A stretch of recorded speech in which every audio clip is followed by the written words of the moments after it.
രാത്രി 2 മണിയായി. ജീവിതത്തിൽ നമ്മൾ മനസ്സിലാക്കാത്ത കുറേ അണ്ടർ റേറ്റഡ് ലക്ഷറീസ് ഉണ്ട് അല്ലേ? ഈ ഫോണും കാറും ഒന്നും മാത്രമൊന്നുമല്ല, ക്വാളിറ്റി ടൈം എന്ന് പറഞ്ഞൊരു സാധനം.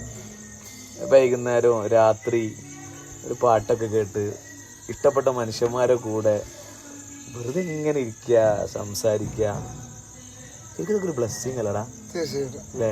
നമുക്കൊക്കെ ഓപ്പർച്യൂണിറ്റീസ് ഒക്കെ ഉണ്ടായിട്ട് പോലും ചില ആൾക്കാർക്ക് ഇങ്ങനെ ഇരിക്കാനും ശ്രമിക്കുന്നുണ്ടാവും, പക്ഷെ ആ ഒരു പീസിലേക്ക് എത്താൻ കഴിയുന്നുണ്ടാവില്ല അല്ലേ? ഉറപ്പ്. അതിന് പ്രധാനപ്പെട്ട കാരണം എന്താ വെച്ച് കഴിഞ്ഞാല് ഈ സാധനങ്ങൾ മാറ്റി വെച്ചാൽ തന്നെ ഏകദേശം അലീഷക്ക് നമ്മൾ ഇത്രയും പ്രഷറായി വന്ന് നമുക്ക് വേണമെങ്കിൽ കടന്നുറങ്ങാം. അതെ, ഓടി പാഞ്ഞു വന്നാ ശരിക്കും 3 ആൾക്കാർ. പക്ഷെ ഇത് ഭയങ്കര സംഭവം തന്നെയാണ്. അതായത് നമ്മളും ജീവിതത്തിൽ മനസ്സിലാക്കാത്ത കുറെ സൗഭാഗ്യങ്ങൾ, ലക്ഷറീസ് ഉണ്ട്. ഇതിനും നമ്മളൊരു വാല്യൂ കൊടുക്കുക. മനുഷ്യന്മാർ actually end of the day ഇതിനൊക്കെ വേണ്ടിയിട്ടല്ലേ ആഗ്രഹിക്കുന്നത് അല്ലേ? നമ്മുടെ ചുറ്റുമുണ്ട്. അത് കണ്ടെത്താനുള്ള സമയവും സ്പേസും മാത്രം ഉണ്ടായാൽ മതി.